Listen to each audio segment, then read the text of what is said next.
Que a paz e a graça do Senhor seja com todos. Mais uma vez estamos aqui para uma análise da nossa lição da Escola Sabatina, que não é outra coisa senão o estudo da Palavra de Deus através de perguntas e respostas. Hoje nós teremos o tema excesso e arrependimento. Esse é o nosso tema de hoje, mas antes desta análise, vamos pedir sabedoria a Deus para que Ele nos ensine o que nós devemos aprender hoje. Querido Pai Celestial, mais uma vez estamos diante da Tua presença neste momento, para te agradecer pelas bênçãos sem medida, para te pedir, Senhor, a unção do Teu Santo Espírito, a sabedoria que vem do alto e o Teu perdão. Querido Pai, esperamos em Ti, ensina-nos a Tua palavra, em nome de Jesus. Amém. Bom, vamos então para a análise da nossa lição com o título Excesso e Arrependimento.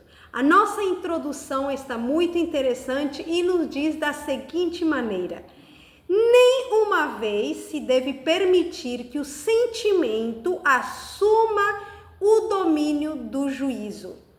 Há risco de excesso naquilo que é legal, e o que o não é conduzirá certamente a veredas falsas. Caso não haja obra cuidadosa, diligente, sensata, sólida como a rocha no desenvolvimento de toda ideia e princípio, e em toda apresentação feita, almas serão arruinadas. Então, nem uma vez devemos permitir que o sentimento assuma o domínio do juízo. O que quer dizer isso? Muitas vezes, se nós estamos com raiva, nos deixamos levar pela raiva e fazemos coisas que depois nos arrependemos. Ou, se estamos tristes, apenados, por exemplo, uma pessoa que está com depressão, muitas vezes também leva ações que não deveria fazer, muitas vezes querendo acabar com a própria vida. Por quê? Porque se deixam levar pelos sentimentos. Muitos jovens, supostamente que amam, apaixonados, muitas vezes pelo sentimento da paixão, fazem coisas que não deveriam fazer e depois se arrependem. Então é isso que está querendo dizer aqui, que nenhuma vez só se deve permitir que o sentimento assuma o domínio do juízo. Em outras palavras, não devemos permitir que o sentimento nos leve a decisões que não são certas. Nós devemos razoar de causa a efeito. Então, não devem nos dominar os sentimentos, mas sim a nossa razão. Vamos para a primeira pergunta. O voto feito em Mispá foi inspirado ou apropriado? Que remorsos os israelitas sentiram depois de irem longe demais na punição dos benjamitas? Bom, qual foi o voto que eles fizeram em Mispá? Ali diz, vamos ler o versículo de Juízes 21, 1 até o 3, que nos diz: ora, tinham jurado os homens de Israel em Mispá, dizendo: nenhum de nós dará sua filha por mulher aos benjamitas. Veio, pois, o povo a Betel e ali ficou até a tarde diante de Deus, e todos levantaram a sua voz e prantearam com grande pranto e disseram: ah, Senhor Deus de Israel, por que sucedeu isto, que hoje falte uma tribo em Israel? Bom, então o voto feito em Mispá foi inspirado e apropriado?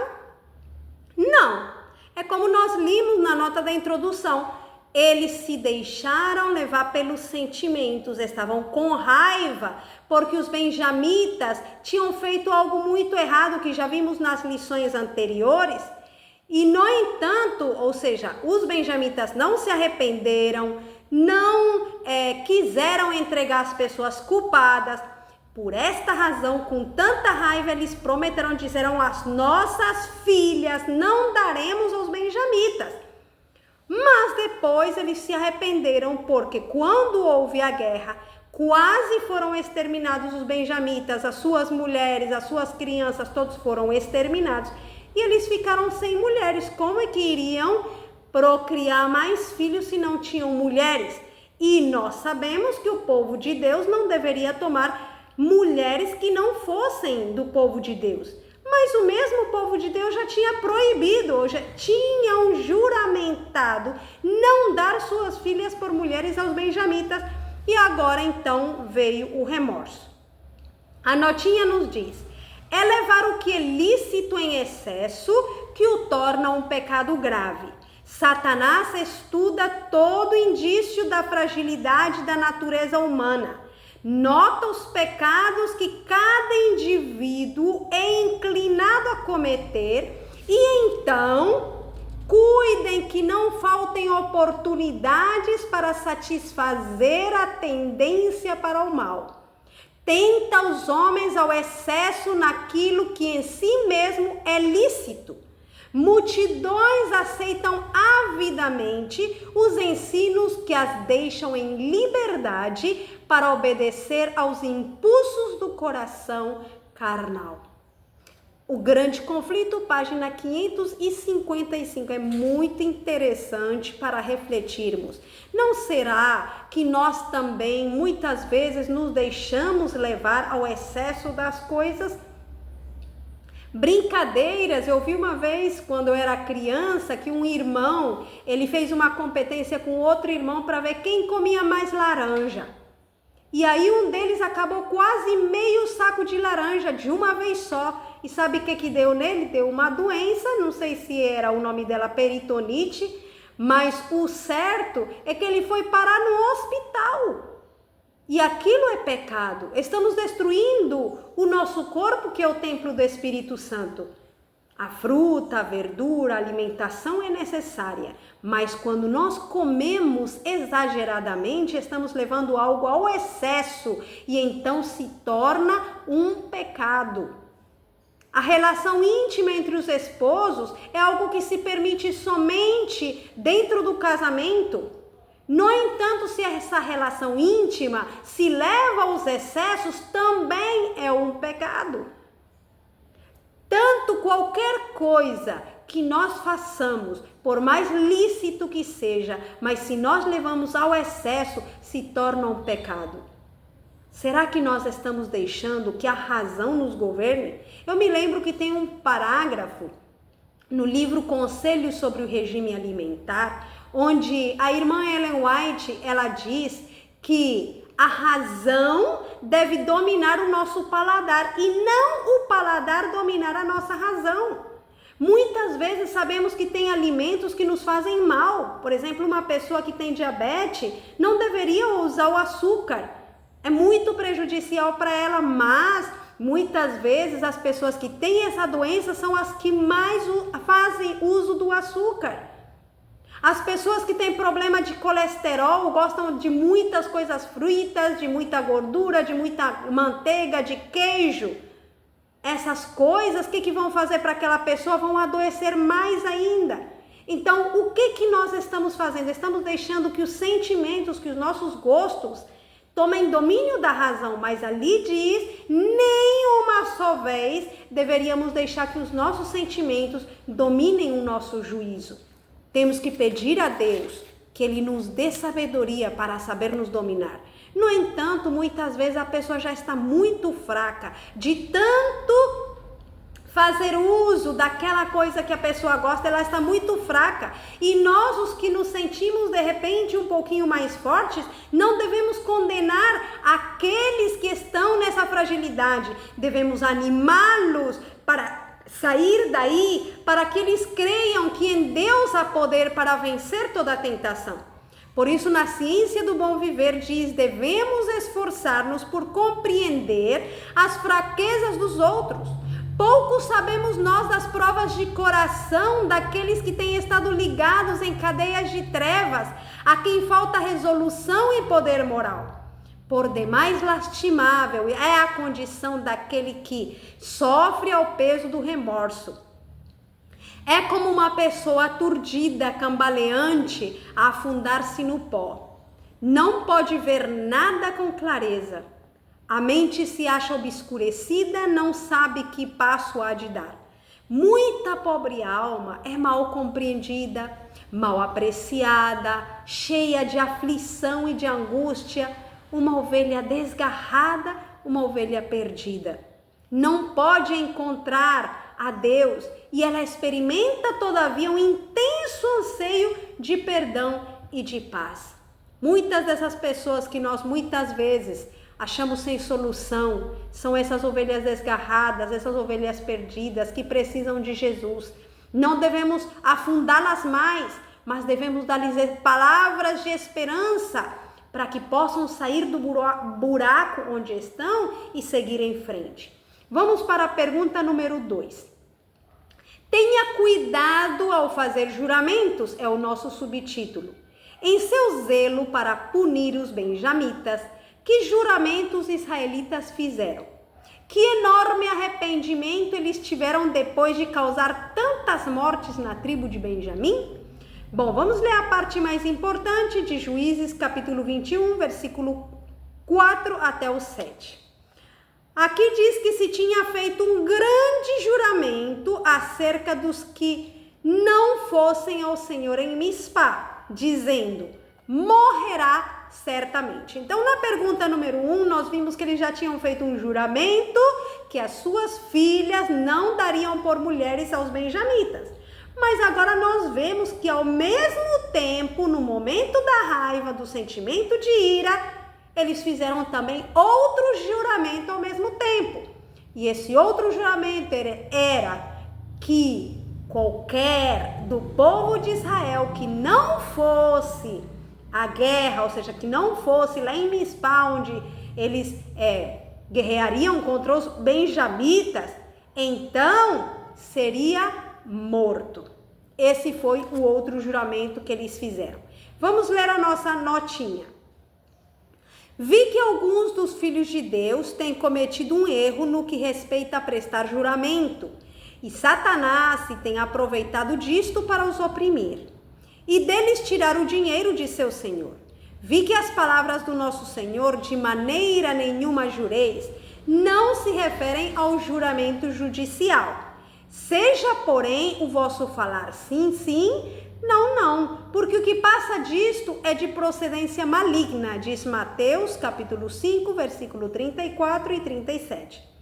Isto se refere a conversações comuns. Alguns exageram, por exemplo, em sua linguagem. Outros juram pela própria vida, pela sua cabeça, tão certo como eles viverem, tão certo como terem cabeça. Uns tomam o céu e a terra como testemunhas de que tais coisas são assim.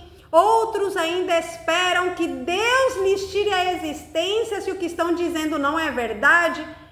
É contra essa espécie de juramento comum que Jesus adverte a seus discípulos. Existem Testemunhos para a Igreja, volume 1, página 201. Então, quando o Senhor disse que não devemos jurar, não está se referindo, segundo esta explicação, ao juramento judicial, mas sim aqueles juramentos comuns que o ser humano se vê tentado a fazer, em jurar pela sua própria cabeça, pela sua vida. Se isso não for verdade, então que Deus tire a minha vida. Eu já tenho ouvido pessoas dizer assim, mas essas coisas nós não devemos fazer. Digamos sim ou não. Se a pessoa não acreditar, bom, o problema é dela. Mas se nós estamos falando a verdade, Deus já sabe. O importante é que Ele sabe. Mas eu não preciso dizer para a pessoa, não, Deus está sabendo, o céu e a terra é testemunha. Não. Seja sempre verdadeiro. Quando você sempre fala a verdade, você não precisa estar chamando testemunhas para confirmar a sua verdade. As pessoas saberão que você é íntegro, mas se você vive mentindo e em algum momento você falar a verdade, todo mundo vai desconfiar do que você está falando. Então, se você quer recuperar a confiança com as pessoas, seja íntegro, fale sempre a verdade, que as pessoas jamais te peguem numa mentira. Porque se você sempre falar a verdade, as pessoas vão confiar na sua palavra. Pergunta número 3. Que outra ordem arbitrária e injusta a Assembleia impôs? Se eles lamentavam como haviam procedido contra os benjamitas, como poderiam agora justificar proceder de maneira semelhante contra os habitantes de Jabes de Gileade? Ali diz, Juízes capítulo 21, o versículo 8 até o 11, mas eu vou ler mais só a parte que tem que ver com esta pergunta. Diz assim: então a Assembleia enviou para lá 12.000 homens dos mais valentes e lhes ordenou dizendo: ide e ao fio da espada feri aos moradores de Jabes de Gileade e às mulheres e aos meninos. Agora a pergunta é: por que mandaram ferir? Por que mandaram matar eu me imagino que era toda uma cidade, né? Jabes de Gileade. Por quê? Porque eles tinham juramentado que aquele que não fosse a Mispá seria o quê? Seria morto. E agora, então, nós vemos que quando eles foram revisar quem do povo não tinha ido para a guerra, os de Jabes de Gileade não estavam ali. Mas eles sabiam, em parte, a culpa era própria deles, porque eles sabiam que o juramento tinha sido feito e esse juramento devia ser cumprido. Então, eles eram parte dos culpados. Então, que outra ordem arbitrária e injusta a Assembleia impôs? Na verdade, ao meu ponto de vista, eu não sei, eu não acho que seria injusta na verdade, porque o juramento estava feito e deveria ser cumprido, e eles não cumpriram com a sua responsabilidade. Mas sim foi uma ordem arbitrária. Por que uma ordem arbitrária? Porque eles juraram no momento da raiva, não deveriam ter jurado, não deveriam ter feito um juramento de tal magnitude a chegar a acabar com vidas humanas só pelo fato de não terem ido àquele lugar. Agora, se eles lamentavam como haviam procedido contra os benjamitas, como poderiam agora justificar proceder de maneira semelhante contra os habitantes de Jabes de Gileade? Bom, eles justificaram aquilo por causa do juramento que eles tinham feito, né? Eles fizeram o juramento e agora eles falaram: bom, então vamos matar os habitantes da cidade e as mulheres virgens, né, serão conservadas para dar aos benjamitas, já que nós temos jurado de que não lhes daríamos as nossas filhas. Vamos para a pergunta número 4. Pensamento humano. A que os israelitas recorreram agora na tentativa de reparar o dano que havia sido feito? Qual foi a causa da divisão entre eles e a tribo de Benjamim? Vamos ler uma parte do versículo que está em Juízes, capítulo 21, e o versículo é o 12 até o 15, que diz: e acharam entre os moradores de Jabes de Gileade 400 moças virgens que não tinham conhecido homem, e as trouxeram ao arraial, a Siló. Bom, se nós vamos resumir, na verdade, este texto, essas 400 virgens foram dadas aos benjamitas, que não tinham mulher, mas ainda assim não bastou o número delas, ficaram benjamitas sem mulheres. Agora, qual foi a causa da divisão entre eles e a tribo de Benjamim? Nós já sabemos, na história anterior nós vimos que a causa da divisão tinha sido o pecado dos benjamitas, que eles tinham querido ser como os Sodomas, as pessoas de Sodoma e de Gomorra, perdão, e eles tinham rodeado a casa do levita, abusaram de uma mulher e até que a mataram, mas não foram todos os benjamitas. O problema foi que os outros benjamitas cobriram esse pecado, não tiraram os culpáveis para que fossem mortos pelo pecado que tinham feito, e isto provocou uma guerra entre os benjamitas e o povo de Israel, o que conduziu depois a que a tribo de Benjamim, o resultado final foi quase exterminada. Agora, neste momento, já quando ficaram só uns poucos benjamitas, o que dividia agora a tribo de Benjamim com o povo de Israel foi o juramento que o povo de Israel havia feito, porque eles já se arrependeram, tinham remorso. Como vai ser? Agora os benjamitas estão sem mulheres, como é que nós vamos fazer? Como é que nós vamos procurar mulheres para eles? Então, o juramento que os israelitas tinham feito de não dar suas filhas aos benjamitas, essa era uma segunda causa, né, da divisão entre os benjamitas e o povo de Israel nesse momento. Vamos ler a nossa notinha, o que nos diz. Invenção alguma humana pode encontrar o remédio para a alma pecadora. A inclinação da carne é inimizade contra Deus, pois não é sujeita à lei de Deus, nem em verdade o pode ser. Do coração procedem os maus pensamentos, mortes, adultérios, prostituições, furtos, falsos testemunhas e blasfêmias. Isso está em Mateus 15:19. A fonte do coração se deve purificar para que a corrente se possa tornar pura. Aquele que se esforça para alcançar o céu por suas próprias obras, em observar a lei, está tentando o impossível. Não há segurança para uma pessoa que tenha religião meramente legal, uma forma de piedade.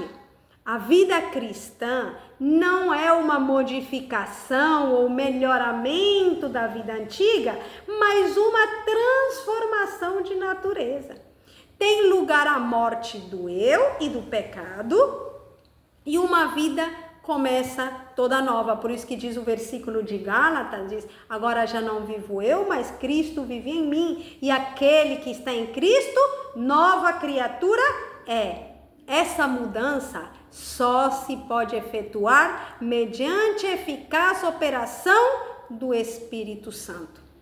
O povo de Israel, por que no momento de raiva tomou decisões erradas? Porque faltava conversão, faltava transformação, faltava a transformação da natureza. E é isso que nós também precisamos. Muitas vezes nos deixamos levar pelos sentimentos, pela raiva, pela paixão, pela tristeza. Tem pessoas que, quando estão tristes, procuram de tudo até acabar com a própria vida. Os apaixonados acabam fazendo coisas que não devem fazer antes de tempo, fazendo coisas que o Senhor não se agrada. As pessoas que estão com raiva tomam decisões de fazer mal para outras pessoas, muitas vezes de fazer vingança, não conforme a vontade de Deus. Por isso que diz lá na notinha de introdução que nenhuma vez deveríamos deixar os nossos sentimentos nos dominar. É a razão que deve nos dominar. Vamos para a pergunta número 5. O que foi proposto para tentar remediar o mal que havia sido cometido, bem como manter o juramento anterior? Vamos ler, na verdade, o versículo da pergunta 5 e o versículo da pergunta número 6, porque elas estão muito juntinhas, então vamos aproveitar e responder as duas ao mesmo tempo. Juízes capítulo 2, versículo 16 até o 19 diz assim: E disseram os anciãos da Assembleia: Que faremos acerca de mulheres para os que restaram, pois foram destruídas as mulheres de Benjamim? Disseram mais: Tenha Benjamim uma herança nos que restaram, e não seja destruída nenhuma tribo de Israel. Porém, nós não lhes poderemos dar mulheres das nossas filhas, porque os filhos de Israel juraram dizendo: Maldito aquele que der mulher aos benjamitas. Então disseram: Eis que de ano em ano a solenidade do Senhor em Siló, que se celebra para o norte de Betel, do lado do nascente do sol, pelo caminho alto que sobe de Betel a Siquém e para o sul de Lebona. Vamos continuar esta leitura do versículo bíblico que está na pergunta número 6, tá? Que está em Juízes capítulo 21, versículo 20 até o 22 e diz: E mandaram aos filhos de Benjamim dizendo: Ide e emboscai-vos nas vinhas, e olhai, e eis aí os filhos de Siló, as filhas de Siló a dançarem em rodas. Saí vós das vinhas e arrebatai cada um a sua mulher das filhas de Siló, e ide-vos à terra de Benjamim. Vou deixar até aí pelo momento que vamos responder a pergunta número 5. Então, o que foi proposto para tentar remediar o mal que havia sido cometido, bem como manter o juramento anterior? O que eles propuseram é que enquanto tinha essa festa lá em Siló, as moças saíam para dançar em rodas, que os benjamitas se escondessem, ou seja, emboscada é isso, se escondessem tipo atrás lá das árvores, no campo, ficassem de olho nas moças e que quando eles vissem a oportunidade, saíssem correndo, pegassem uma mulher e levassem para eles como suas mulheres. Essa foi a proposta que foi feita. Vamos ler a nota da pergunta número 5, que nos diz: os judeus compreendiam o terceiro mandamento como proibitório do emprego profano do nome de Deus. O que diz o terceiro mandamento? Não tomarás o nome do Senhor teu Deus em vão. Então, esse mandamento, eles o tinham como proibitório do emprego profano do nome de Deus, mas se julgavam na liberdade de empregar outros juramentos. O jurar era coisa comum entre eles. Haviam sido proibidos, por intermédio de Moisés, de jurar falsamente, mas tinham muitos meios de se livrar da obrigação imposta por um juramento.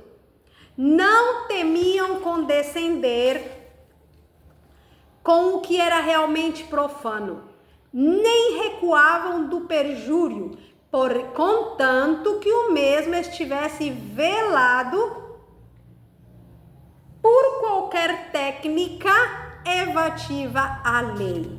Então, os israelitas, eles juravam, eles juravam de uma e de outra maneira, só que eles tinham muitos meios de se livrar da obrigação imposta por um juramento. E nós vemos aqui nesta história, eles tinham que cumprir o juramento é juramento, não tem como sair daí. Mas eles procuraram uma maneira de se desviar do juramento para poder fazer o que eles queriam. E neste caso eles falaram, bom, aí vamos até ler a última parte do versículo que está na pergunta número 6, diz, a gente já leu que eles tinham que arrebatar uma mulher para eles, né? E depois diz, e será que quando seus pais ou seus irmãos vierem a litigar conosco, nós lhes diremos, por amor de nós, tende compaixão deles, pois nesta guerra não tomamos mulheres para cada um deles, porque não lhes destes vós, para que agora ficasseis culpados. Em outras palavras, como foram eles que as arrebataram, não foram vocês que deram as filhas, então tá tudo bem. Mas de quem vinha a proposta? Era dos mesmos israelitas, ou seja, eles estavam procurando uma justificativa para se livrar do juramento que eles tinham feito. Se eu, por exemplo, juro uma coisa e eu mesma faço uma proposta para me livrar desse juramento, não sou eu culpada do mesmo jeito? Porque do mesmo jeito, eles que mandaram as filhas lá dançar para os benjamitas as roubarem, não eram eles mesmos? Não estavam dando do mesmo jeito as suas filhas para os benjamitas? Estavam dando do mesmo jeito. Por isso é que diz aqui que os judeus, eles procuravam técnicas evasivas para se livrarem do juramento. E é por isso também que eu acho que nós também temos que tomar muito em conta também as nossas palavras. Nós vimos numa das notas anteriores que o juramento, na verdade, ou seja, que Jesus proíbe, é aquele que diz, chama o céu e a terra como testemunha, ou tão certo como eu vivo, aquilo que eu falei é verdade, ou desse jeito, tudo isso são coisas que nós falamos e Jesus disse, pelas tuas palavras serás justificado e pelas tuas palavras serás condenado. Por isso que lá no livro de Eclesiastes também diz que as tuas palavras sejam poucas quando entras à casa de Deus, antes de falar alguma coisa, antes de prometer. Você acha que porque você não jurou, mas se você prometeu algo ao Senhor, você está livre? para poder não cumprir aquilo que você prometeu? Irmãos, nós temos que colocar a nossa mão no peito e com Deus não se brinca. Nós podemos nos enganar a nós mesmos, mas nós não podemos enganar a Deus. O que nós prometemos, nós devemos cumprir, porque saiu dos nossos lábios. E as nossas palavras nos justificarão ou as nossas próprias palavras nos condenarão, disse o Senhor Jesus. Agora a pergunta número 6 nos diz: é correto tentar obter uma esposa por meio de sequestro? Lógico que não, né? Isso não é correto. O que poderia ser visto no raciocínio dos israelitas? Que eles procuravam evadir, né? Procuravam alguma maneira de poder sair fora desse juramento que eles tinham feito, que eles queriam fazer as coisas ao seu jeito, ao seu próprio jeito. Vamos ler a notinha. A melhor maneira de lidar com o erro é apresentar a verdade e deixar que as ideias estranhas se extinguam por falta de atenção. Contrastado com a verdade, torna-se aparente a todo o espírito inteligente a fraqueza do erro. Quanto mais foram repetidas as asserções errôneas dos opositores e dos que se levantam entre nós para enganar as almas, melhor será servida a causa do erro. Quando mais publicidade se dá às sugestões de Satanás, melhor é satisfeita sua majestade satânica, pois os corações não santificados serão preparados para receber a palha que este para eles prepara. Teremos de enfrentar dificuldades dessa ordem mesmo na igreja. Os homens farão um mundo de um átomo e um átomo de um mundo. Que lição nós aprendemos aqui? Não devemos fazer as coisas ao nosso jeito. Às vezes nós cremos, tem um erro por aí sendo propagado e então eu vou falar agora a verdade, mas no lugar de falar a verdade, nós começamos, eles estão ensinando assim, eu começo no lugar de ensinar a verdade, eu estou ensinando o erro que eles estão falando. Mas se eu, no lugar de ensinar o erro, ensino a verdade, no momento em que essas almas ouvem o erro, já vão saber a verdade, vai dizer, não, isso não está certo. Porque elas já ouviram aquilo que é verdade. Eu fico pensando, por exemplo, tem um exemplo. Quando uma nota é falsa ou verdadeira, né? Como é que você vai saber se a nota é falsa e verdadeira? Se você vai aprender primeiro, essas são as características da nota falsa, mas você não sabe como é a verdadeira, vai ficar difícil de saber qual é a verdadeira. Mas se você aprende todas as características da nota verdadeira, quando ver uma falsa, você vai saber distinguir. Mas se você saber as características da falsa, mas não saber a da verdadeira, não vai saber. Então é isso que nós temos que fazer. Vamos apresentar a verdade para o povo. Vamos falar a verdade. O povo precisa conhecer a verdade. Por que o povo de Israel fazia todas estas coisas que não estavam em conformidade com a palavra de Deus? Porque eles não estavam familiarizados com a verdade. Vamos ver a pergunta 7. O que poderia ser visto em toda a manipulação humana questionável que ocorreu? Que declaração amarga foi feita no final do livro de Juízes? Olha o que diz aqui o versículo da pergunta número 7 em Juízes 21, 23 ao 25.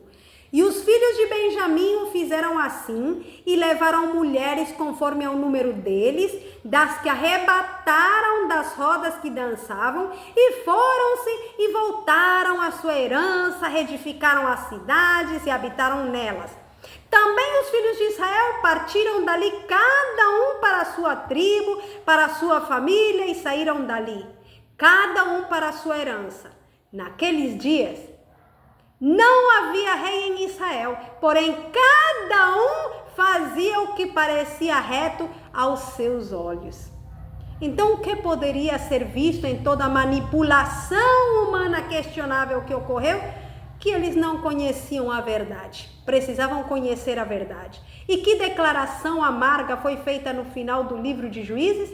Que cada um fazia o que bem lhe parecia, o que parecia reto aos seus próprios olhos. Ou seja, não era a vontade de Deus que eles estavam fazendo, era o que eles achavam certo aos seus próprios olhos. Vamos ler a notinha final. Não pode esperar-se que as pessoas vejam logo as vantagens da verdade sobre o erro que acariciavam. A melhor maneira de expor a fraude do erro é apresentar as provas da verdade. Esta é a maior condenação que pode ser feita do erro. Dissipai com o reflexo da brilhante luz do sol da justiça a nuvem de treva que paira sobre as mentes.